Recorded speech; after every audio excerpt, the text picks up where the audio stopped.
Emergency situation, അതാണ് ഞാൻ പറഞ്ഞ ഒരു അമ്മയ്ക്കൊരു കുഞ്ഞിന് ഹർത്താലിൻ്റെ സമയത്ത് ഒരു കേക്ക് വേണമെങ്കിൽ മേടിക്കാൻ പറ്റിയില്ലെങ്കിൽ ചെയ്യാൻ പറ്റുന്നത്. അതുപോലെ എമർജൻസി സമയങ്ങളിൽ മാത്രമേ ഉള്ളൂ ഇങ്ങനെയുള്ള ഇത് ചെയ്യാവുള്ളൂ. ഇത് ഷോർട്ട് കട്ട് അല്ല, എന്നാൽ ലോങ് കട്ടും അല്ല. പക്ഷേ 45 സെക്കൻഡ് കൊണ്ട് ബേക്ക് ചെയ്യാവുന്ന സ്പോഞ്ച് ഉണ്ടെങ്കിൽ പിന്നെ വേറെ അരമണിക്കൂർ ബേക്ക് ചെയ്യാനുള്ള സ്പോഞ്ച് ആയാലും ഉണ്ടാക്കും അല്ലേ.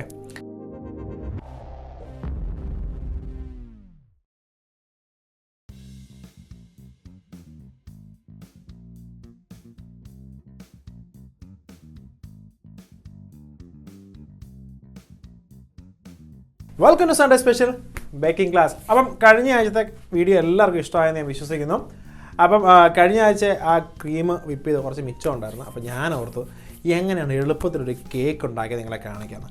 അന്നേരമാണ് കുറേ വർഷങ്ങൾക്ക് മുമ്പ് ഞാൻ ചെയ്ത ഒരു എമർജൻസി ആയിട്ടുണ്ടാക്കിയ കേക്ക്, അങ്ങനെ പറഞ്ഞാൽ ശരിയാവുള്ളൂ. എമർജൻസി ആയിട്ട് എനിക്കൊരു കേക്കിൻ്റെ ഓർഡർ വന്നു. അപ്പോൾ ഞാൻ എങ്ങനെയാണ് ഷോർട്ട് ടൈമിൽ ഒരു കേക്ക് ഗസ്റ്റിന് ഉണ്ടാക്കി കൊടുക്കുന്നുള്ളതാണ് നിങ്ങളെ കാണിച്ചു തരുന്നത്. ഇപ്പോൾ ഒരുപാട് പേർക്ക് ഇതൊരു സർപ്രൈസിങ് ആയിരിക്കും. പക്ഷേ നമ്മളുണ്ടാക്കുന്ന സ്പോഞ്ച്, അതായത് വാനില സ്പോഞ്ച് 45 സെക്കൻഡ് കൊണ്ട് ബേക്ക് ചെയ്യാൻ പറ്റും. അതാണ് ഇന്നത്തെ വീഡിയോയിൽ നമ്മൾ കാണിക്കുന്നത്. അപ്പോൾ നമുക്ക് നേരെ വീഡിയോയിട്ട് പോകാം. അപ്പം ഇന്നെല്ലാം നിങ്ങളെ സ്ട്രെയിറ്റ് ആയിട്ടാണ് കാണിക്കുന്നത് കേട്ടോ. ബേക്കിംഗ് ക്ലാസിൻ്റെ പ്രത്യേകത എന്ന് വെച്ചാൽ ഒന്നും നമ്മൾ സ്കെയിൽ ചെയ്ത് വെക്കാറില്ല, എല്ലാം അന്നേരം തന്നെയാണ് നമ്മൾ സ്കെയിൽ ചെയ്യുന്നത്. അപ്പം നമുക്ക് തുടങ്ങാം. അപ്പം എന്നും പറയുന്ന പോലെ ഈ റെസിപ്പിയിൽ 6 മുട്ട കേട്ടോ, 6 മുട്ട. നിങ്ങൾ ഷെഫിന് എന്ന് ഈ 6 മുട്ടയുള്ള 4 മുട്ടയുടെ കണക്കിനെന്ന് ചോദിക്കും. പക്ഷേ കുഴപ്പമൊന്നുമില്ല, എൻ്റെ റെസിപ്പീസ് എല്ലാം 6 മുട്ടയുടെയാണ്. അപ്പോൾ അതിന് കാരണം എന്ന് വെച്ചാൽ വേറെ ഒന്നുമല്ല കേട്ടോ, എല്ലാ ഷെഫുമാർക്കും എല്ലാ ആൾക്കാർക്കും വ്യത്യസ്തമായ റെസിപ്പീസാണ്.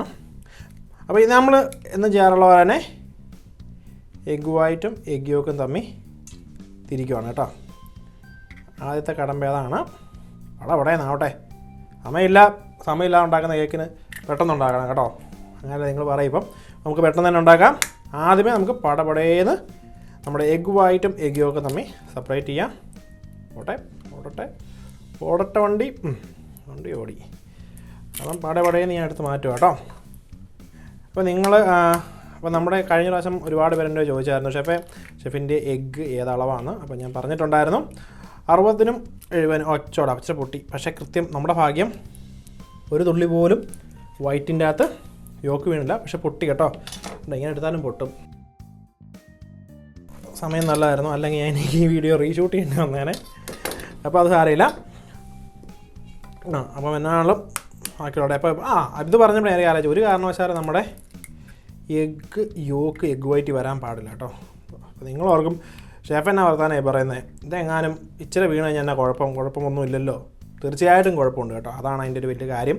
എന്താ കാര്യം എന്ന് വെച്ചാൽ നമ്മുടെ ഈ എഗ്ഗ് വൈറ്റിൻ്റെ അകത്ത് ശരിക്കും പറഞ്ഞാൽ ഫാറ്റ്, അങ്ങനെ പറഞ്ഞാൽ പ്രോട്ടീൻ എന്ന് പറഞ്ഞാൽ തെറ്റിദ്ധരിക്കും നിങ്ങൾ, ഫാറ്റ് കുറവാട്ടോ. അതായത് എഗ്ഗ് വൈറ്റിൻ്റെ അകത്ത് ഫാറ്റില്ല. നമ്മുടെ എഗ്ഗിൻ്റെ അകത്ത് ഫാറ്റ് എന്ന് പറഞ്ഞാൽ യോക്കിലാണ് യഥാർത്ഥ ഫാറ്റ് ഇരിക്കുന്നത്. അപ്പോൾ ഏകദേശം 34% വരെയൊക്കെ ഫാറ്റ് ഉണ്ടെന്നാണ് പറയപ്പെടുന്നത്. അപ്പം ഇനി ഓർമ്മയുള്ളൂ കേട്ടോ. പടയെന്നെടുക്കാം. ഇതിനോട് പൊട്ടായിട്ട് നമ്മൾ ലോട്ടറി അടിച്ചു കേട്ടോ. പൊട്ടിയില്ല, പക്ഷേ ഒരു തുള്ളി അത് യോക്ക് വീണ് കേട്ടോ. പക്ഷെ അതിനെങ്ങനെയാണ് നമ്മൾ ചെയ്യുന്നത് വെച്ചാൽ ഇതുണ്ടോ, നമ്മളെടുത്ത എഗ്ഗ് വെച്ച് പയ്യെ ആ യോക്ക് ഇച്ചിരി ചാടിയിരിക്കുന്നിടത്തോട് മാത്രം ഇങ്ങനെ കോരിയെടുക്കുക. ഇതും ഒരു ടെക്നിക്കാണ്. അപ്പം ഒരു തുള്ളി പോലും നമ്മുടെ ഇതിൻ്റെ അകത്ത് ബാക്കിയൊന്നുമില്ല. അപ്പം ഒരു തുള്ളി പോലും നമ്മുടെ ഇതിൻ്റെ അകത്ത് എഗ്ഗ് യോക്ക് ഇല്ല കേട്ടോ. അപ്പം ഇനി അടുത്ത് നമ്മൾ ചെയ്യാൻ പോകുന്നതാണ്, നമ്മൾ വിപ്പ് ചെയ്യുകയാണ്. എഗ് വൈറ്റ് മെറൈൻ ഉണ്ടാക്കുകയാണ് ചെയ്യുന്നത്. അപ്പം സാധാരണ ഈ സ്പോഞ്ചിന് മെറൈനാണ് നല്ലത്, കാരണം ഫാറ്റ് ഉള്ളതുകൊണ്ടാണ് നമ്മൾ പെട്ടെന്ന് കുക്ക് ചെയ്തെടുക്കാൻ പറ്റും നമുക്ക്. അപ്പോൾ നമുക്ക് വിപ്പിങ് സ്റ്റാർട്ട് ചെയ്യാം. വിപ്പിങ് തന്നെ സ്റ്റാർട്ട്.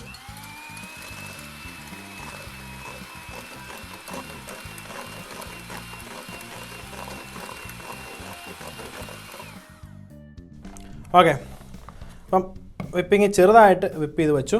അതിനുശേഷം നമുക്ക് ഷുഗർ, അപ്പോൾ എൻ്റെ കപ്പുകളൊക്കെ ഇതാ കേട്ടോ, എല്ലാം കൂടിയുള്ള സംഭവമാണ് എൻ്റെ ഉള്ളത്. അപ്പം അതിന് വേണ്ടി ഷുഗർ ആദ്യമേ നമുക്കെടുക്കാം. അതിന് ഞാൻ എടുക്കുന്നത് 1/2 കപ്പാട്ടോ. 1/2 കപ്പ് ഷുഗറും 2 ടേബിൾ സ്പൂണുമാണ്. അപ്പം ഒരു കാര്യം പ്രത്യേകം ശ്രദ്ധിക്കും, ഞാൻ ഒരു 1/2 കപ്പ് എടുത്തിട്ടുണ്ട്. ഇതുപോലെ എൻ്റെ പാലറ്റ് നൈഫ് വെച്ചിട്ട് ലെവൽ ഇത് ഈക്വൽ എമൗണ്ട് കേട്ടോ. ഒരു തുള്ളി പോലും അങ്ങോട്ടില്ല. ഇത് കണ്ടോ, ഒന്നുകൂടെ കാണിച്ചു തരാം. ഇത് കണ്ടോ, കൃത്യ അളവിലാണ് ഷുഗർ എടുക്കുന്നത്. ഇനി 2 ടേബിൾ സ്പൂണോളം നമുക്ക് വേണം. പക്ഷേ നമുക്ക് ഇത് വിപ്പിംഗ് സ്റ്റാർട്ട് ചെയ്യാൻ കുറച്ചിട്ട്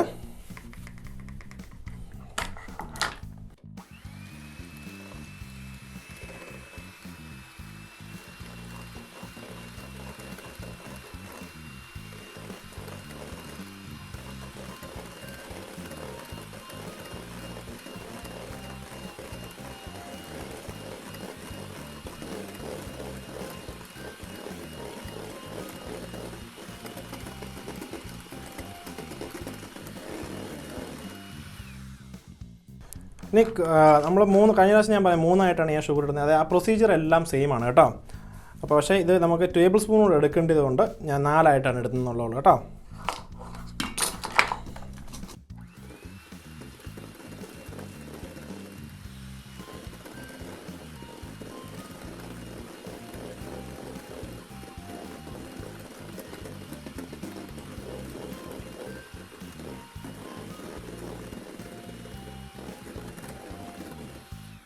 സമയമില്ല, വൈകുന്നേരം 5 മണിക്ക് കൊടുക്കണം. എനിക്ക് 3 മണിക്ക് കിട്ടിയ ഓർഡർ കേട്ടോ. പക്ഷേ 5 മണിക്ക് ഓർഡർ എനിക്ക് കൊടുക്കുകയും വേണം. അതുകൊണ്ട് ഞാൻ ഫാസ്റ്റായിട്ട് ഉണ്ടാക്കുവാണ് എന്നാണ് ഞാൻ നിങ്ങളോട് പറയുന്നത്. അത് എളുപ്പത്തിന് വേണ്ടി പറയുന്നത് കേട്ടോ, ആ ഒരു ഐഡിയ കിട്ടാൻ വേണ്ടി പറയുന്നത് കേട്ടോ. അപ്പോൾ 2 മണിക്കൂർ കൊണ്ട് നമുക്ക് ഈ ഫുള്ള് കേക്ക് ഫിനിഷ് ചെയ്യാൻ പറ്റും നമുക്ക് ഫാസ്റ്റായിട്ട്. അപ്പം ബാക്കിയുള്ളൂടെ ഇട്ട് കൊടുക്കാം.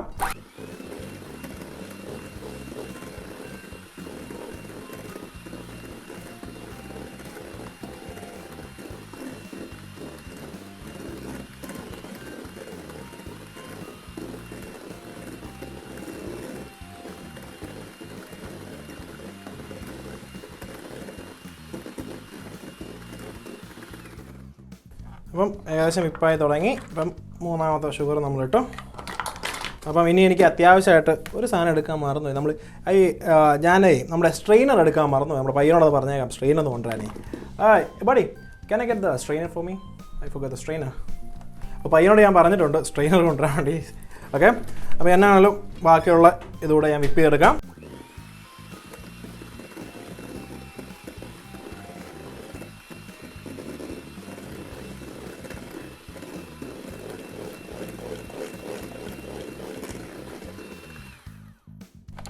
ഇനി ഞാൻ പറഞ്ഞായിരുന്നു 2 ടേബിൾ സ്പൂണൂടെ നമുക്ക് ഷുഗർ ഇടണമെന്ന്.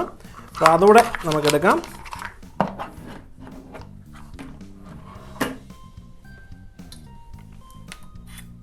അത് ഞാൻ ഈക്വൽ ആയിട്ട് തന്നെയാണ് ഇടുന്നത്. എപ്പോഴും ശ്രദ്ധിക്കുക, കണ്ടോ, ഈക്വൽ ആയിട്ട് തന്നെയാണ് ഞാൻ ഇടുന്നത്. ഇപ്പോൾ 4 പ്രാവശ്യമായിട്ട് നമ്മൾ ഷുഗർ ഇട്ട് നമ്മൾ വിപ്പിങ് കണ്ടിന്യൂ ചെയ്യുന്നു കേട്ടോ. 4ാമത്തെ പ്രാവശ്യം ഇട്ടെ.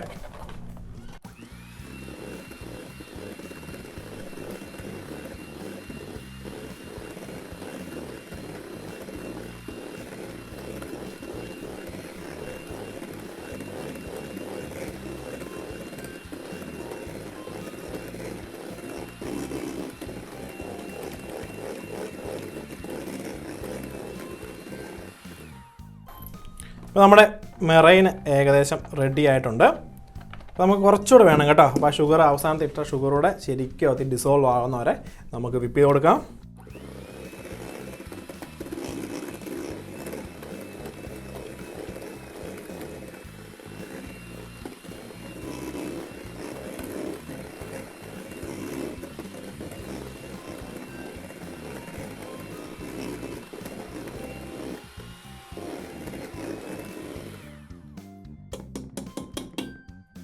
ഇനി നമുക്ക് കുറേശ്ശെയായിട്ട് നമ്മുടെ എഗ് യോഗ് ആഡ് ചെയ്ത് കൊടുക്കാം. അപ്പോൾ എഗ് യോഗ് ആഡ് ചെയ്യുന്നതിന് മുമ്പ് നമുക്ക് കുറച്ച് 2 ടേബിൾ സ്പൂൺ വാനില എസൻസ് കൂടി ഇതിൽ ആഡ് ചെയ്ത് കൊടുക്കാം. അപ്പോൾ ഞാൻ വാനില എസൻസ് ആഡ് ചെയ്യുന്നത്, ഇപ്പോൾ വാനില എസൻസിൻ്റെ വാനില ഇമിറ്റേഷനാണ് കേട്ടോ ആഡ് ചെയ്യുന്നത്. വാനില എസൻസ് അല്ല, ഇതിനെ ഡ്യൂപ്ലിക്കേറ്റ് ഉണ്ടാക്കുന്ന ഒരു സാധനമാണ് ഇമിറ്റേഷൻ എന്ന് പറയുന്നത്. അപ്പോൾ സാധാരണ നമ്മുടെ നാട്ടിൽ എസൻസോ ഇതൊക്കെ കിട്ടത്തുള്ളൂ. എക്സ്ട്രാക്റ്റ് ആണ് നല്ല വാനിലയുടെ പ്യൂർ ആ ടേസ്റ്റുള്ള വരുന്നത്. ഇത് ഇമിറ്റേഷനാണ് കേട്ടോ. ഇമിറ്റേഷൻ എന്ന് പറഞ്ഞാൽ നല്ല എസൻസ് തന്നെയാണ് കേട്ടോ. അപ്പോൾ 2 ടേബിൾ സ്പൂൺ ഞങ്ങൾ കൊടുക്കും കേട്ടോ. ഇനി നമുക്ക് കുറേശ്ശെ നമുക്ക് വിപ്പ് ചെയ്ത് ഫോൾഡ് ചെയ്യാതെ എഗ്ഗ് യോക്ക് കേട്ടോ.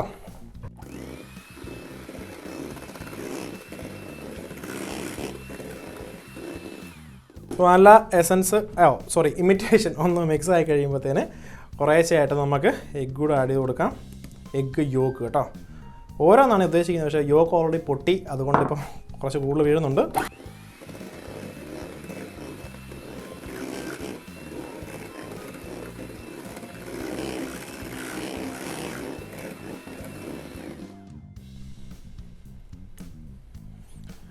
എഗ്ഗുണ്ട്, പക്ഷേ ഞാൻ 2 ആയിട്ടങ്ങ് ഇട്ടു, കാരണം പൊട്ടി മൊത്തം ലിക്വിഡായി. അതുകൊണ്ട് ഞാൻ 2 പ്രാവശ്യമായിട്ടാണ് ഇട്ടു കേട്ടോ. എപ്പോഴും ഞാൻ പറയാറുണ്ട്, ഇപ്പം ആദ്യമായിട്ടൊക്കെ ഉണ്ടാക്കുന്നവർ 1 അത് കഴിഞ്ഞ് ഒന്ന് മിക്സ് ചെയ്ത് അത് കഴിഞ്ഞ് 2 ഇട്ടാൽ മതി.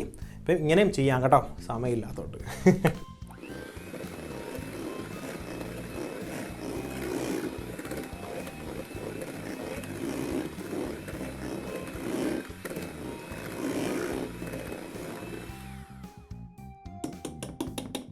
പരിപാടി കഴിഞ്ഞു. ഓക്കെ, ഇതെല്ലാം ഒന്ന് മാറ്റിയൊക്കെ ഇവിടുന്ന്. അതുപോലെ ഇനിയുള്ളതാണ് ഒന്ന് പഠിച്ചേക്കട്ടെ. സൈഡ് എല്ലായിടും ഒന്ന് ഈക്വലാക്കി ഞാൻ പഠിച്ചു വിട്ടു. ഇനി നമ്മൾ ആഡ് ചെയ്യാൻ പോകുന്നത് നമ്മുടെ ഓയിലും മിൽക്കുമാണ് കേട്ടോ. ഈ റെസിപ്പിയിൽ ഞാൻ മിൽക്കാണ് ഉപയോഗിക്കുന്നത്. അപ്പോഴത്തേന് കൃത്യമായിട്ട് നിങ്ങളുടെ മുമ്പിൽ തന്നെ ഓയിൽ. അപ്പോൾ നമ്മൾ ഉപയോഗിക്കുന്നത് 4/1 കപ്പ് ഓയിലാണ് കേട്ടോ ഉപയോഗിക്കുന്നത്. അപ്പം ആദ്യമേ ഓയിൽ ഒഴിച്ചു കൊടുക്കുകയാണ് കേട്ടോ. അപ്പം 1/4 കപ്പ് കേട്ടോ. അപ്പോൾ ഇനി കഴിഞ്ഞ പ്രാവശ്യം ഒരു കൺഫ്യൂഷൻ വന്നായിരുന്നു എല്ലാവർക്കും. അപ്പം 1/4 കപ്പ് ഓയിലാണ് നമ്മൾ കൊടുക്കുന്നത്. ഇനി നമ്മൾ മിൽക്ക് കൊടുക്കുന്നത് 1/3 കപ്പ് കേട്ടോ. മാറ്റി വെച്ചാൽ ഓയിൽ അങ്ങ് മാറ്റി വെച്ചേക്കാം.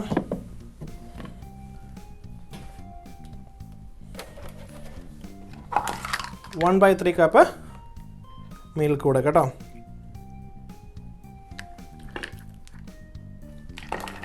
ഇതിനെ കൂടെ അങ്ങ് മാറ്റി വെച്ചേക്കാം. എന്നിട്ട് ഇത് നന്നായിട്ടൊന്ന് നമുക്ക് മിക്സ് ചെയ്യാം കേട്ടോ. അപ്പം ഇത് മിക്സ് ചെയ്യുമ്പോൾ തന്നെ മെറൈൻ പോലും അറിയരുത് കേട്ടോ. മെറൈനെ നമ്മൾ വേദനിപ്പിച്ചൊന്നും പറയരുത്. പയ്യെ അങ്ങ് മിക്സ് ചെയ്യുക.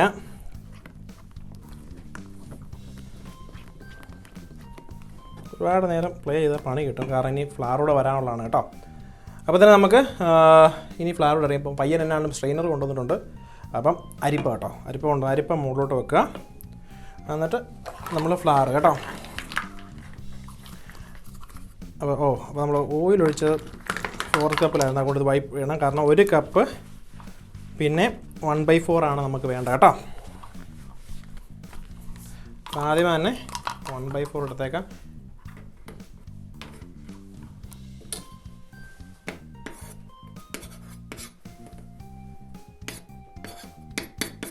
അപ്പോൾ ഒരു കാര്യം പ്രത്യേകം ശ്രദ്ധിക്കുക, ഞാൻ ഈ ഫ്ലോർ എടുക്കുമ്പോഴത്തേന് ഞെക്കി നിറച്ചൊന്നും എടുത്തിട്ടില്ല കേട്ടോ. ജസ്റ്റ് ഇത് മാത്രമേ എടുത്തിട്ടുള്ളൂ. ഞെക്കി നിറച്ചെടുത്ത് കഴിഞ്ഞാൽ അളവ് വ്യത്യാസം വരും കേട്ടോ. അപ്പോൾ അതുകൊണ്ട് ഒരു കാരണവശാലും ഞെക്കി നിറച്ചെടുക്കാൻ പാടില്ല. 1 കപ്പ് എടുക്കാം നമുക്ക്.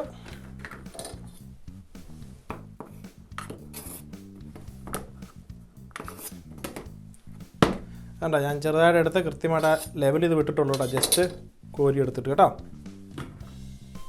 ഓക്കെ, ഇപ്പം നമ്മുടെ കപ്പിൻ്റെ അളവുകളുടെ ആവശ്യങ്ങളൊക്കെ കഴിഞ്ഞു. ഇനി നമുക്കിത് സ്ട്രെയിൻ ചെയ്തിൻ്റെ അതിലാണ് കേട്ടോ. മാക്സിമം ഫാസ്റ്റായിട്ട് ഇങ്ങനെയുള്ള പരിപാടികൾ ചെയ്യുവാണെങ്കിൽ നല്ല റിസൾട്ടും കിട്ടും. കാരണം നമ്മൾ ആ മെറൈൻ അടിച്ച് പൊക്കിയതല്ലേ നമുക്ക് ആ ഒരു സ്പോഞ്ചിന് ഒരു ഫ്ലഫ്നെസ് ഒക്കെ തരുന്നേ, ആ സോഫ്റ്റ്നെസ്സും. സോ അത് നല്ലൊരു ഇത് കിട്ടും കേട്ടോ പെട്ടെന്ന് ചെയ്യുവാണെങ്കിൽ. അപ്പോൾ എനിക്കറിയാം പലർക്കും നിങ്ങൾക്ക് ഒരുപാട് സമയം എടുത്താണ് ചെയ്യുന്നത്. പക്ഷേ നമ്മൾ ഫോൾഡ് ചെയ്യുമ്പോൾ ഒരിക്കലും എന്ത് പറയുന്നത് വെപ്പ് ചെയ്ത് കയറ്റിയ മെറൈൻ ഒരു കാരണവശാലും താഴെ പോകാൻ പാടില്ല. ഇപ്പം ഇത് പറഞ്ഞപ്പോൾ ഞാൻ ഓർത്തത്, ഈ കേക്ക് ഞാൻ ഉണ്ടാക്കാനുള്ള കാര്യം എന്ന് വെച്ചാൽ 2010 തോന്നുന്നു. 2010 ഞാൻ ഒരു കേക്ക് ഉണ്ടാക്കിയ ഒരു കേക്കിന് ഓർഡർ ഉണ്ടായിരുന്നു തലേദിവസം. അപ്പോൾ എൻ്റെ വലിയ ബോസ് എന്നോട് പറഞ്ഞു, ഷെഫ് എന്നോട് പറഞ്ഞു, വാനില സ്പോഞ്ച് തലേദിവസം ഉണ്ടാക്കി വെക്കണം കേട്ടോ, കാരണം രാവിലത്തെ കേക്കിന് വേണ്ടി. ഞാൻ അന്ന് ജോലിയുടെ തിരക്കും, കാരണം അന്ന് ഞങ്ങൾക്ക് ബൊഫേ ഉണ്ട്, 6 റെസ്റ്റോറൻ്റ് ഉണ്ട് ഒരു ഹോട്ടലിനകത്ത് തന്നെ. അപ്പോൾ ആ സമയത്ത് എനിക്ക് സമയം കിട്ടില്ല വാനില സ്പോഞ്ച് ഉണ്ടാക്കാൻ വേണ്ടി. അപ്പം ഞാൻ ഇറങ്ങാൻ രാവിലെ ഏകദേശം 5 മണിയായപ്പോൾ കയറിയതാണ്. പക്ഷേ ഇറങ്ങുന്നത് രാത്രി 11 മണിക്ക് കേട്ടോ ആ സമയത്ത്. അപ്പം വാനില സ്പോഞ്ച് ഉണ്ടാക്കാൻ വേണ്ടി എനിക്ക് പറ്റിയില്ല. പക്ഷേ ഞാൻ ഈ ഒരു മെത്തേഡ് വെച്ചാണ് അന്ന് ഞാൻ പെട്ടെന്നൊരു കേക്ക് ഉണ്ടാക്കിയിട്ട് ഇറങ്ങിയത് കേട്ടോ. അതാണ് നിങ്ങളെ കാണിച്ചു തരുന്നത്. അപ്പോൾ നമ്മുടെ ബാറ്റർ റെഡിയായി. നമുക്കിനി ഇതെങ്ങനെയാണ് സെറ്റ് ചെയ്യുന്നത് നോക്കാം. ഇതിൻ്റെ രസകരമായ കാര്യം കേട്ടോ. ഇത് നമുക്ക് നമ്മുടെ വീട്ടിൽ ഉള്ളത് വെച്ച് സെറ്റപ്പ് ചെയ്യാമെന്ന് പറയുന്നതിന്. ഇപ്പോൾ എൻ്റെ ഇരിക്കുന്ന 3 പ്ലേറ്റാണ് കേട്ടോ. എൻ്റെ ഇരിക്കുന്ന 3 പ്ലേറ്റാണ്. 3 പ്ലേറ്റിനകത്ത് ഞാൻ ഓരോ ചെറിയ പാഷ്മെൻറ്റ് പേപ്പർ, അതായത് ബട്ടർ പേപ്പർ നമ്മൾ പറയുന്ന റിയൽ പാഷ്മെൻറ്റ് പേപ്പർ ഞാൻ കട്ട് വെച്ചിട്ടുണ്ട്. അത് ഈ പ്ലേറ്റിൻ്റെ അകത്ത് ഞാൻ കുറച്ച് ബട്ടർ തൂക്കുക കേട്ടോ. കുറച്ച് തൂത്താൽ മതി, ഒരുപാടൊന്നും തൂക്കണ്ട. ആ പേപ്പർ നൊട്ടിപ്പിടിക്കാനാണ് കേട്ടോ അങ്ങനെ ചെയ്യുന്നത്. ജസ്റ്റ് ഒന്ന് തേച്ച് പിടിപ്പിക്കുക. ജസ്റ്റ് ഒന്ന് തേച്ച് പിടിപ്പിച്ചാൽ മതി. വേണ്ട, വേസ്റ്റ് അങ്ങ് തേച്ച് പിടിപ്പിക്കുക. കാരണം ഇത് സമയമില്ല ഉണ്ടാക്കുന്നതല്ല. നമ്മൾ സമയമില്ല ഉണ്ടാക്കുമ്പോഴത്തേന് ഒരുപാട് ഇതൊന്നും ചെയ്യേണ്ട ആവശ്യമില്ല. പേപ്പർ വെക്കുക, പാഷ്മെൻറ്റ് പേപ്പർ മുകളിൽ പ്രത്യേകം സെൻറ്ററിലങ്ങ് വെച്ചോളൂ കേട്ടോ. സെൻറ്ററിൽ വെക്കുക. എന്നിട്ട് നമുക്ക് ഇതിനെ ഈക്വലായിട്ട് ഡിവൈഡ് ചെയ്യാം കേട്ടോ. പ്രത്യേകിച്ച് അളവൊന്നുമില്ല, ഒരു സ്പോഞ്ചിൻ്റെ കണക്കിന് ഞാനങ്ങ് ഡിവൈഡ് ചെയ്യുന്നുള്ളൂ കേട്ടോ.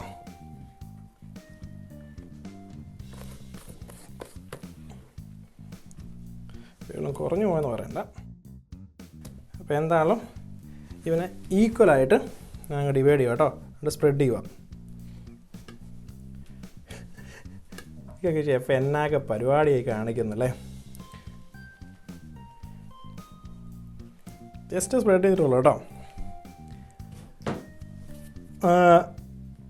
എന്താ അല്ല, ഓക്കെ.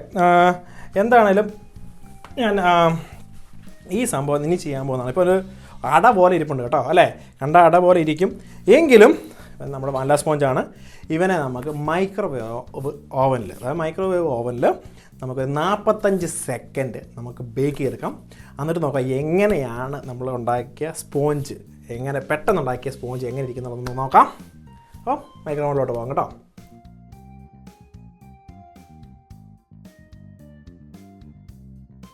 അപ്പം നമ്മൾ മൈക്രോവേവിൽ നമ്മുടെ സ്പോഞ്ച് ബേക്ക് ചെയ്ത് കഴിഞ്ഞു. നല്ല അടിപൊളി സൂപ്പർ സ്പോഞ്ചാണ് കേട്ടോ. അപ്പം ഇതിനെ 100% ഞാനൊരു എന്താ പറയുക, ഒരു റിവ്യൂ ഒന്നും കൊടുക്കത്തില്ല ഇതിന്. അതിന് കാരണമൊക്കെ വരുന്ന വഴിക്ക് പറഞ്ഞുതരാം. എന്നാൽ ഞാനൊരു 6 ഇഞ്ചിൻ്റെ കേക്ക് കട്ടർ, ഇത് കേക്ക് കട്ടർ എന്ന് കുക്കി കട്ടർ എന്നൊക്കെ പറയുന്ന ആൾക്കാരുണ്ട്. കൃത്യം അതിൻ്റെ സെൻറ്റർ നമ്മൾ കാൽക്കുലേറ്റ് ചെയ്യുന്ന എപ്പോഴാണ് എന്താണെന്ന് വെച്ച് കഴിഞ്ഞാൽ, നമ്മൾ അവർ പേപ്പർ ഇട്ടില്ലായിരുന്നു ആദ്യമേ, ബട്ടർ പേപ്പർ. അതിനനുസരിച്ച് കാൽക്കുലേറ്റ് ചെയ്ത് ഞാൻ കട്ട് ചെയ്യും കേട്ടോ. കൃത്യമായിട്ട് സെൻറ്റർ നോക്കി കട്ട് ചെയ്യുക. എന്നിട്ട് ഇവനെ ഇങ്ങനെ എടുക്കുക. ഇവിടെ പോയി വാച്ചിലൊക്കെ മാറ്റി വെച്ചു, അറിയില്ല. ഇവനെ അങ്ങ് എടുത്ത് മാറ്റി വയ്ക്കുക. ഇവനെ എടുത്ത് മാറ്റി കഴിയുമ്പോൾ നമ്മൾ അടിയിട്ട പേപ്പർ അവിടെ ഇട്ടുണ്ട്. അവിടെ പാടപ്പൻ കണ്ട എന്നാ സെറ്റപ്പ് സ്പോഞ്ചാണ് നോക്കി. നമ്മൾ ഓവനിൽ വെച്ചാൽ പോലും കിട്ടില്ല, അത്രയ്ക്ക് നല്ല സ്പോഞ്ചാണ് നമുക്ക് കിട്ടിയത്. അപ്പോൾ ഇവ മാറിയിരിക്കട്ടെ. നല്ല മണമുണ്ട് കേട്ടോ, നല്ലടെ പറയാതിരിക്കാൻ പറ്റില്ല. ഇതുപോലെ തന്നെ നമുക്ക് ഇതിൻ്റെ സെൻറ്റർ നമുക്ക് കട്ട് ചെയ്തെടുക്കാം. സെൻറ്റർ മാത്രം എടുത്താൽ മതി കേട്ടോ, വേറെ ഒന്നും എടുക്കാൻ പോകണ്ട. അപ്പോൾ ഇത് ഒരു പ്രാവശ്യം നമ്മളൊരാൾ കാണിച്ചു തന്നാൽ ഇത് ഫുൾ ടൈം ഈ പരിപാടി ആവർത്തിക്കരുത്. ഇതിന് കുറച്ച് നെഗറ്റീവ്സും ഉണ്ട് ഈ സ്പോഞ്ചിന്, അതുകൂടെ ഞാൻ പറഞ്ഞുതരാം. അങ്ങനെ അല്ലാതെങ്കിൽ എല്ലാവരും ഒരേപോലെ ഈ സ്പോഞ്ച് മാത്രം ഉപയോഗിക്കത്തില്ലേ എപ്പോഴും എളുപ്പത്തിന് വേണ്ടി. 45 സെക്കൻഡ് കൊണ്ട് ബേക്ക് ചെയ്യാവുന്ന സ്പോഞ്ച് ഉണ്ടെങ്കിൽ പിന്നെ വേറെ അരമണിക്കൂർ ബേക്ക് ചെയ്യാനുള്ള സ്പോഞ്ച് ആയാലും ഉണ്ടാക്കും അല്ലേ.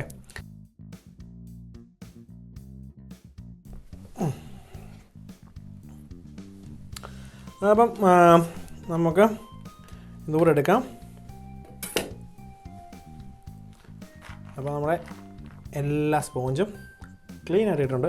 പാഷൻ പേപ്പർ അടിയിട്ടത് കണ്ടോ, അടിയിട്ടത് അവിടെ കിടപ്പുണ്ട് കണ്ടോ, അവിടെ കിടന്നോട്ടെ. നമുക്ക് സ്പോഞ്ചാണ് വേണ്ടത്.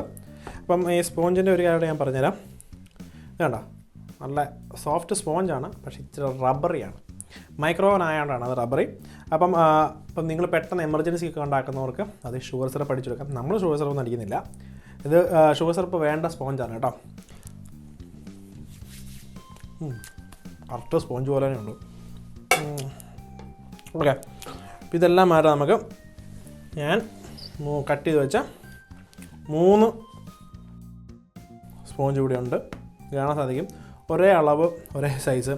ഇത് നമ്മൾ സാധാരണ നമ്മൾ ഇത് വെച്ച് ബേക്ക് ചെയ്താൽ പോലും, അതായത് ഓവനിൽ വെച്ച് ബേക്ക് ചെയ്താൽ പോലും, മൈക്രോവൻ ഓവൻ തന്നെയാണ് എന്നല്ല ഞാൻ പറഞ്ഞത്, സാധാരണ നമ്മുടെ ഓവനിൽ വെച്ച് ബേക്ക് ചെയ്താൽ പോലും ലെവലായിട്ട് കൃത്യമുള്ള അളവ് നമുക്ക് കിട്ടത്തില്ല. അപ്പോൾ എന്തായാലും ഞാൻ പെട്ടെന്ന് ചെയ്യുന്ന കേൾക്കാം, നിങ്ങളോട് ഞാൻ പറഞ്ഞു. അപ്പം ഷുഗർ സിറപ്പ് അടിക്കേണ്ടവർക്ക് ഷുഗർ സിറപ്പ് കൊടുക്കാം, ഏത് ഫ്ലേവർ ക്രീമാണ് കൊടുക്കേണ്ടവർക്ക് അവർക്ക് കൊടുക്കാം. ഞാൻ സാധാരണ വിപ്പിംഗ് ക്രീമാണ് കൊടുക്കുന്നത്. അപ്പോൾ കഴിഞ്ഞ ആഴ്ച ക്ലാസ് എല്ലാം കണ്ടില്ലേ, അപ്പോൾ അന്ന് എടുത്ത് വെച്ച ക്രീം, അന്ന് കട്ട് ചെയ്ത പാക്കറ്റിലെ ക്രീമാണ് ഞാൻ വിപ്പ് ചെയ്തെടുത്തിരിക്കുന്നത് കേട്ടോ. അപ്പം ക്രീം ഇന്ന് നമ്മൾ പൈപ്പിംഗ് ഒന്നുമില്ല, എളുപ്പമായതുകൊണ്ട് പെട്ടെന്ന് തന്നെ ചെയ്യുകയാണ്. എല്ലാവരും ഷെഫിന് ഈ പൈപ്പിംഗ് മാത്രം അറിയാവുള്ളൂ എന്നൊക്കെ ചോദിക്കാൻ തുടങ്ങിയ ആൾക്കാർ. പൈപ്പിംഗ് മാത്രമല്ല, നമ്മൾ കുറച്ച് ക്രീം മുകളിൽ ഇട്ടു, എന്നിട്ട് നമ്മൾ ലെവൽ ചെയ്ത് കൊടുക്കുക കേട്ടോ. ലെവൽ ചെയ്ത് കൊടുക്കുന്ന കൂട്ടത്തിൽ ഞാനിത് ഇങ്ങനെ കറക്കി കൊടുക്കും. സോ നമ്മുടെ ഫസ്റ്റ് ലെയർ വെച്ചു, രണ്ടാമത്തെ ലെയർ കേട്ടോ ഈക്വലാണോ നോക്കിയേക്കാം. രണ്ടാമത്തെ ലെയറും വെച്ച് ക്രീം ഇട്ട് കൊടുക്കുക. നിങ്ങൾക്ക് ഇഷ്ടമുള്ള അളവിനുള്ള ക്രീം കൊടുത്താൽ മതി, നിങ്ങൾക്ക് ആവശ്യമുള്ള ക്രീം കൊടുത്താൽ മതി. ഇത് പെട്ടെന്ന് എമർജൻസിക്ക് ഇപ്പോൾ ഇപ്പോൾ നമുക്ക് ചില ഹർത്താലോ ഒക്കെ ഉണ്ടെങ്കിൽ വീട്ടിൽ ആൾക്കാർക്ക് പെട്ടെന്നൊരു ക്രീം ഉണ്ടാക്കണം തോന്നും, ഒരു കേക്ക് ഉണ്ടാക്കണം. ഇപ്പോൾ കൊച്ചിൻ്റെ പിറന്നാളാണ്, ഇത്ര സന്തോഷമുള്ള കാര്യമല്ല ഒരു കുഞ്ഞിൻ്റെ പിറന്നാളിനാണ്. അപ്പോൾ ആ കുഞ്ഞിൻ്റെ അമ്മയ്ക്ക് ഒരു കേക്ക് മോന് വേണ്ടി അന്നത്തെ ദിവസം കൊടുക്കാൻ പറ്റില്ല, ആ ദിവസം മൊത്തം പോവും. അപ്പോൾ അതിനെ ഹെൽപ്പ് ഔട്ട് ചെയ്യുന്നുള്ളൂ ഞാനിപ്പോൾ ചെയ്ത് കാണിക്കുന്നത് കേട്ടോ. അപ്പം വളരെ സിമ്പിളാണ്, ഇത്ര ഉള്ള പരിപാടി. ഇന്ന് സൈഡിൽ നിന്നാണ് തുടങ്ങുന്നത്, മറ്റേ നമ്മൾ സാധാരണ ട്രെയിനിങ് രീതി പോലെ അല്ല ഇത് കുറച്ച് വ്യത്യാസമുള്ളതുകൊണ്ട് നമ്മൾ സൈഡിൽ നിന്നാണ് തുടങ്ങുന്നത്. അപ്പം മിച്ചമുള്ള ക്രീമെല്ലാം ഞാൻ ഈ മുകളിലോട്ട് വെക്കും കേട്ടോ. ഒരു പ്രശ്നം പറ്റിയിട്ടുണ്ടെങ്കിൽ ഞാൻ ആ ക്രീം ഇച്ചിരി കൂടുതലിട്ടുകൊണ്ട് സ്പോഞ്ചിൻ്റെ ലെവൽ മാറിപ്പോയി. ഓക്കെ, നമ്മൾ ഫിക്സ് ചെയ്തിട്ടുണ്ട് നമ്മൾ. ഓക്കെ, ഇനി നമ്മൾ എന്നും പറയാറുള്ള പോലെ തന്നെ ക്രം കോട്ടിനൊന്നും ഒരു കുറവ് നമ്മൾ കൊടുക്കത്തില്ല കേട്ടോ. ഓക്കെ, ക്രം കോട്ട് നമ്മൾ നീറ്റായിട്ട് ക്രം കോട്ട് കൊടുക്കാം നമുക്ക്.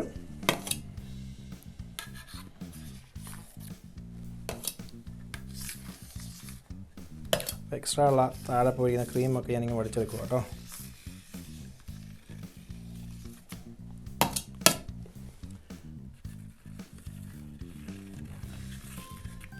ഓക്കെ, അപ്പോൾ എടുത്തുക്കുന്ന കൂട്ടത്തിൽ നമ്മൾ സൈഡ് ചെയ്ത് കഴിയുമ്പോഴത്തേന് കഴിഞ്ഞതിന് ശേഷം നമ്മൾ എന്താ ചെയ്യുന്നത് വെച്ചാൽ പുട്ടി ബ്ലേഡ് കേട്ടോ. എന്നും ഞാൻ പറയുള്ള എല്ലാ കേക്കിനും ഞാൻ പുട്ടി ബ്ലേഡ് ഉപയോഗിക്കാറുണ്ട്. നിങ്ങൾക്ക് പുട്ടി ബ്ലേഡ് ഇല്ലെങ്കിൽ പാലറ്റ് നൈഫ് വെച്ച് തന്നെ ഫിനിഷ് ചെയ്യാൻ സാധിക്കും. അപ്പോൾ ചെറുതായിട്ട് സൈഡൊന്ന് ഇടവിട്ട് കൊടുക്കുക. നീറ്റായിട്ടും ക്ലീനായിട്ടും സൈഡ് നമ്മുടെ ഫിനിഷായിട്ടുണ്ട്. അപ്പോൾ ഈ കേക്കിന് കുറച്ച് പോരായ്മകളുണ്ടെന്ന് ഞാൻ മുമ്പ് പറഞ്ഞായിരുന്നു.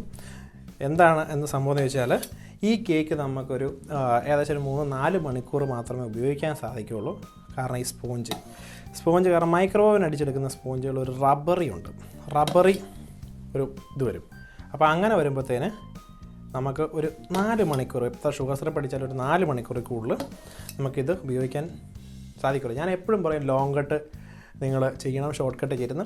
എമർജൻസി സിറ്റുവേഷൻ, അതാണ് ഞാൻ പറഞ്ഞ ഒരു അമ്മയ്ക്കൊരു കുഞ്ഞിന് ഹർത്താലിൻ്റെ സമയത്ത് ഒരു കേക്ക് വേണമെങ്കിൽ മേടിക്കാൻ പറ്റിയില്ലെങ്കിൽ ചെയ്യാൻ പറ്റുന്നത്. അതുപോലെ എമർജൻസി സമയങ്ങളിൽ മാത്രമേ ഉള്ളൂ ഇങ്ങനെയുള്ള ഇത് ചെയ്യാവുള്ളൂ. ഇത് ഷോർട്ട് കട്ട് അല്ല, എന്നാൽ ലോങ് കട്ടും അല്ല. പക്ഷേ ഒരുപാട് സമയം നമുക്ക് ഇത് ഉപയോഗിക്കാൻ സാധിക്കില്ല കേട്ടോ. അപ്പോൾ എന്താണെങ്കിലും നമുക്ക് ഫൈനൽ കോട്ടൂടെ കൊടുക്കാം.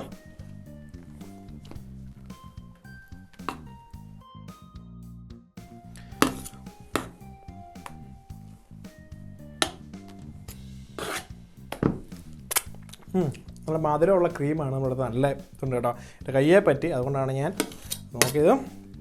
എന്നാലും ഇത് ലെവൽ ചെയ്യാം.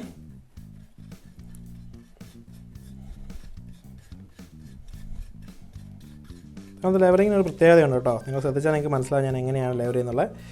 അത് ആർക്കെല്ലാം മനസ്സിലായി. അതായത് മുകളിൽ നിന്നാണ് കേട്ടോ, മുകളിൽ നിന്ന് ഫിനിഷ് ചെയ്ത് ക്രീം താഴോട്ട് ഇറക്കുവാണ് കേട്ടോ ചെയ്യുന്നത്.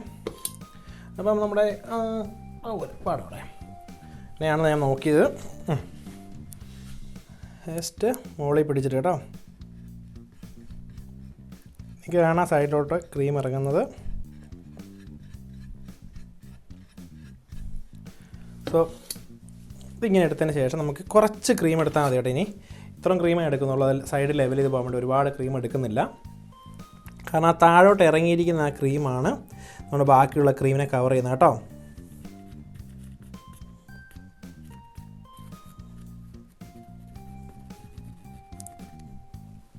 കുറച്ച് ക്രീമിൻ്റെയും കൂടെ ആവശ്യമുണ്ട് നമുക്ക്. പിന്നെ ഇങ്ങനെ വടിച്ച് തന്നെ നമുക്ക് എടുക്കാം.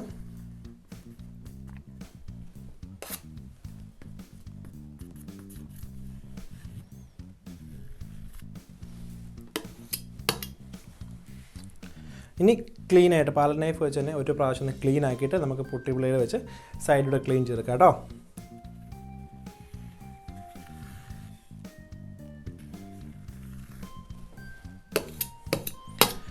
അപ്പോൾ എല്ലാ വശത്തും ക്രീം ലെവലായിട്ട് എത്തിയെന്ന് ഉറപ്പ് വരുത്തിയതിന് ശേഷം നമുക്ക് മാസ്റ്റർ ടൂൾ കേട്ടോ, മാസ്റ്റർ ടൂളായ പുട്ടി ബ്ലേഡ് വെച്ച് നന്നായിട്ട് പുട്ടി ബ്ലേഡ് നേരെ പിടിച്ച് കറക്കണം കേട്ടോ, അല്ലെങ്കിൽ പണി കിട്ടും. കൃത്യം നേരെ അല്ലെങ്കിൽ നമ്മുടെ കേക്ക് ഒരു കാരണവശാലും 90 ഡിഗ്രി കിട്ടത്തില്ല കേട്ടോ.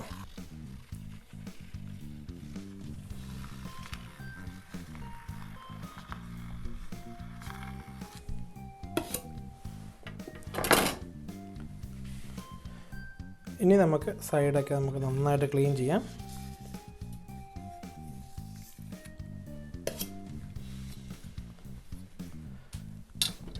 പുട്ടി ബ്ലേഡ് ഞാൻ ഒരു പ്രാവശ്യം ഉപയോഗിക്കുന്നുണ്ട് കേട്ടോ, വേറെ ഒന്നുമല്ല, അതിന് ചെറിയ ആ സൈഡൊക്കെ ഒന്ന് ക്ലീൻ ചെയ്യാൻ വേണ്ടിയാണ് ഒന്ന് സ്റ്റോപ്പ് ചെയ്തേ. നമുക്ക് സൈഡൊക്കെ നന്നായിട്ടൊന്ന് ക്ലീൻ ചെയ്യാം, കാരണം അത് അവസാനം നമ്മുടെ ഫിനിഷിംഗ് ആണ് കേട്ടോ, അതുകൊണ്ടാണ്. അല്ലെങ്കിൽ അത് ഭയങ്കര വൃത്തികേടായിരിക്കും. എപ്പോഴും നമ്മളൊരു ജോലി ചെയ്യുമ്പോൾ എപ്പോഴും ശ്രദ്ധിക്കേണ്ട കാര്യം എന്ന് വെച്ചാൽ എപ്പോഴും മാക്സിമം നീറ്റായിട്ട് ചെയ്യാൻ ശ്രമിക്കുക. അപ്പോൾ ഇനി ലാസ്റ്റത്തെ പാട്ടാണ് നോക്കുന്നത്. ഇപ്പം വൃത്തിയായി ശ്രദ്ധിക്കുക, പുട്ടി ബ്ലേഡിൻ്റെ ഫ്രണ്ടിൽ ഒന്നുമില്ല എന്നുള്ളത്. എന്നിട്ട് പുട്ടി ബ്ലേഡ് കൃത്യം ലെവലായിട്ട് വെക്കുക, എന്നിട്ട് കറക്കുക കേട്ടോ.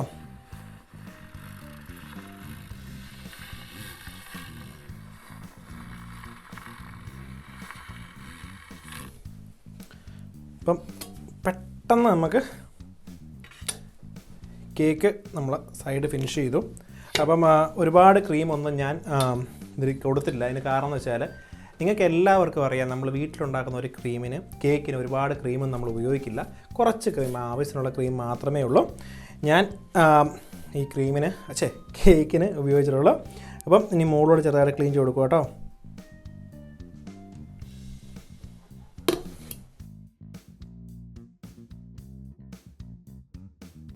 മോളി തൊട്ടില്ലെന്ന് പറഞ്ഞ് ഒരു വലി കേട്ടോ. അപ്പം തൊട്ടില്ല, നമുക്ക് ചെറുതായിട്ട് പണി കിട്ടി.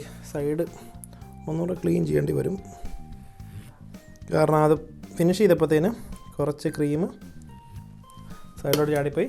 ഒന്നുകൂടെ നമുക്ക് പുട്ടി ബ്ലേഡ് വെച്ചൊന്ന് പിടിച്ചാൽ മതി, പരിപാടി കഴിഞ്ഞു.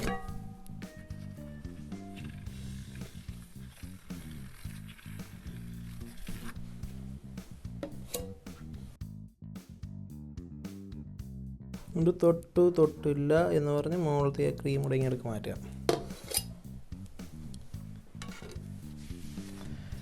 അപ്പം ഇനി നിങ്ങൾ ഒരു കാരണവശാലും ഒരു ഹർത്താൽ ദിവസമോ ഒരു സമര ദിവസമോ നിങ്ങൾക്ക് കൊച്ചുങ്ങൾക്ക് ബർത്ത്ഡേ ഉണ്ടെങ്കിൽ കേക്ക് ഉണ്ടാക്കാൻ പറ്റിയില്ല എന്നൊന്നും പറയരുത്.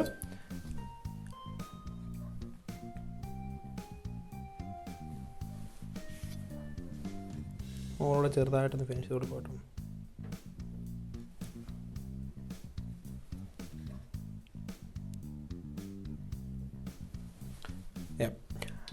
അപ്പം ഞാൻ നിങ്ങളോട് ആദ്യമേ തന്നെ പറഞ്ഞായിരുന്നു, നമ്മുടെ പേസ്ട്രി എന്ന് പറയുന്ന ഈ കേക്കുകളോ അങ്ങനെയുള്ള സംഭവങ്ങളൊക്കെ ഉണ്ടാക്കുന്ന കൂടുതൽ ആൾക്കാർ ഷോർട്ട് കട്ടാണ് ചെയ്യാറുള്ളത്.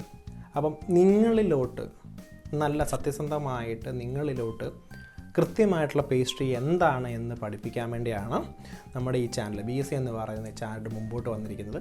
അപ്പം ഒരുപാട് പേര് നല്ല അഭിപ്രായങ്ങൾ പറയുന്നുണ്ട്, ഒരുപാട് പേര് നമ്മളെ വിമർശിക്കുന്നവരുണ്ട്. മനസ്സിലാകുന്നില്ല എന്ന് പറഞ്ഞ് നമ്മൾ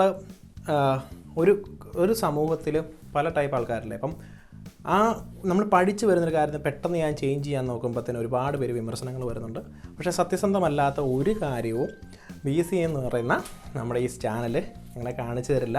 ഇന്നലെ നാളെ ഒരു 10 കൊല്ലം 50 കൊല്ലം കഴിയുമ്പോഴത്തേക്കും നമ്മൾ ചെയ്യുന്ന ഓരോ വീഡിയോസും അതേപോലെ തന്നെ നിലനിൽക്കും. അപ്പോൾ ഞാൻ നിങ്ങളോട് എന്തെങ്കിലും കള്ളം പറഞ്ഞു തരുവാണെങ്കിൽ അതുപോലെ നിൽക്കും. ഇപ്പോൾ ഇൻ്റർനെറ്റിൻ്റെ കാലമൊക്കെ അല്ലേ, അപ്പം എന്ത് കാര്യം ഉണ്ടെങ്കിലും നിങ്ങൾക്ക് സെർച്ച് ചെയ്യാൻ സാധിക്കും. സെർച്ച് ചെയ്തിട്ട് ഞാൻ റോങ് ആണ് നിങ്ങൾക്ക് പറഞ്ഞു തരുന്നെങ്കിൽ അത് വളരെ എന്താ പറയുന്നത്, നിങ്ങൾക്ക് മനസ്സിലാക്കാൻ സാധിക്കും. അപ്പം ഒരാളല്ല രണ്ടാളല്ല ഇത് കാണുന്നത്. അപ്പോൾ ഞാൻ ഒരു ക്ലാസ് റൂമിൽ ഇരുന്ന് പറയുകയാണെങ്കിൽ 40 പിള്ളേരെ കാണുള്ളൂ. അപ്പോൾ എത്രയോ പേരെ കാണുന്നത് എനിക്ക് പോലും അറിയത്തില്ല. അപ്പം എന്നും BSc സത്യത്തിനോടൊപ്പമായിരിക്കും. അതുപോലെ തന്നെ പെട്ടെന്ന് ഈസി ആയിട്ടും ചെയ്യാവുന്ന റെസിപ്പീസ് കാണിച്ചു തരാമെന്ന് എനിക്ക് പറയാൻ പറ്റില്ല. കാരണം ഇപ്പോൾ ഞാൻ നിങ്ങൾക്ക് ഒരു ഷോർട്ട് കട്ട് ചെയ്ത് കാണിച്ചു, പക്ഷേ എന്നാലും അതിൻ്റെ നെഗറ്റീവും അതുപോലെ തന്നെ പോസിറ്റീവും നിങ്ങളോട് ഞാൻ പറഞ്ഞു തന്നു ഓൾറെഡി. എമർജൻസി സമയത്ത് നമുക്ക് ചെയ്യാൻ സാധിക്കും, പക്ഷേ എല്ലായ്പ്പോഴും ഇത് ചെയ്യാൻ സാധിക്കില്ല. അപ്പം നിങ്ങൾക്ക് ഞാൻ എല്ലാവർക്കും എന്താണ് ഞാൻ പറഞ്ഞതെന്ന് മനസ്സിലായെന്ന് ഞാൻ വിശ്വസിക്കുന്നു. അപ്പോൾ thank you for creating with me in the bake shop. നിങ്ങളുടെ അഭിപ്രായങ്ങളും നിർദ്ദേശങ്ങളും താഴെ കമൻറ്റ് ചെയ്യാവുന്നതാണ്. അതുപോലെ തന്നെ നിങ്ങൾക്ക് ആർക്കെങ്കിലും കൂടുതലായിട്ട് ബേക്കിംഗ് കുറിച്ച് അറിയാൻ താല്പര്യമുണ്ടെങ്കിൽ നമ്മുടെ വെബ്സൈറ്റ് സന്ദർശിക്കാം. അപ്പം വെബ്സൈറ്റിൽ ഫോറം എന്ന് പറയുന്നൊരു സെക്ഷൻ ഉണ്ട്. അവിടെ നിങ്ങൾക്ക് നിങ്ങളുടെ ഫോട്ടോസും അപ്ലോഡ് ചെയ്യാൻ സാധിക്കുന്നതാണ്. അപ്പോൾ ആ ഫോട്ടോസിൽ നിന്ന് പിക്ക് ചെയ്യുന്ന ഫോട്ടോസ് നമ്മൾ യൂട്യൂബ് സ്റ്റോറി ആയിട്ട് നമ്മൾ ഒരു വീക്കിൽ ആഡ് ചെയ്യുന്നുണ്ട് കേട്ടോ. അപ്പം യൂട്യൂബേഴ്സ് ആരെങ്കിലും ചെയ്യുന്നുണ്ടെങ്കിൽ തീർച്ചയായിട്ടും അവരുടെ പേരൂടെ അതിൻ്റെ കൂടെ ആഡ് ചെയ്യുവാണെങ്കിൽ നമുക്കത് മെൻഷൻ ചെയ്യാൻ സാധിക്കും. അപ്പം സീ യു നെക്സ്റ്റ് ടൈം.